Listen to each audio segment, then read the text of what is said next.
મધ્ય ગુજરાતથી સૌરાષ્ટ્રને જોડતો મહીસાગર નદી પરનો 45 વર્ષ જૂનો ગંભીરા બ્રિજ સવારે તૂટી પડતા હાહાકાર મચી ગયો હતો।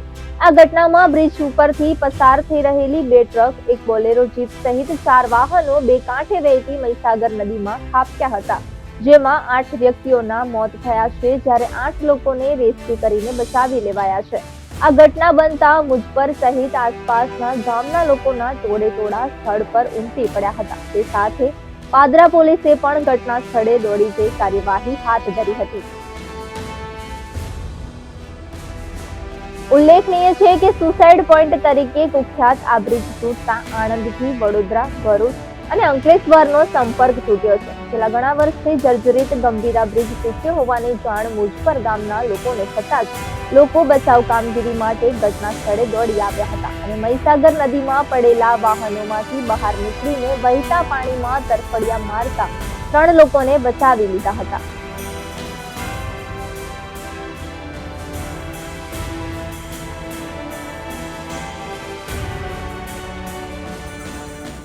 ગંભીરા બ્રિજ જે સૌરાષ્ટ્ર અને મધ્ય ગુજરાતને જોડતો, આણંદ અને પાદરાને જોડતો આ બ્રિજ આજે વચ્ચેનો એક ભાગ, એક સ્લેબ એ ધરાશયી થતા લગભગ 5 જેટલા નાના મોટા સાધનો અંદર ખાબક્યા હોય એવી વિગતો પ્રથમ પ્રાપ્ત થઈ છે।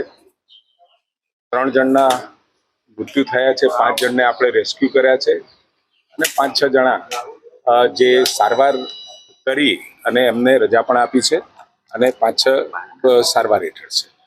ઘટનાનું કારણ શું? કારણ કે લાંબા સમયથી જર્જરિત હતો એ પ્રકારની વાત છે। 2 દિવસ પહેલા મુખ્યમંત્રીએ રિવ્યુ કર્યો, એમાં પણ કહેવાયું હતું કે 243 આ પ્રકારના નાના મોટા બ્રિજ છે અને અમે ડાયવર્ઝન આપ્યું છે, તો આ એમાં હતું કે આદરણીય મુખ્યમંત્રી શ્રીએ અત્યારે જ એમને સૂચના આપી છે કે તાત્કાલિક ત્યાં પહોંચી બ્રિજ એક્સપર્ટ, ટેકનિકલ એક્સપર્ટ ત્યાં પહોંચી જઈ અને કારણોની તપાસ, તેમજ આ બ્રિજ 1985માં બન્યા પછી જ્યારે પણ જરૂર પડી ત્યારે મેન્ટેન કર્યો હતો, પરંતુ આ બનાવનું કારણ શું છે અને મુખ્યમંત્રી શ્રીએ એમના તબક્કે 212 કરોડના ખર્ચે આ બ્રિજને મંજૂરી પણ આપી હતી નવો બનાવવા માટે।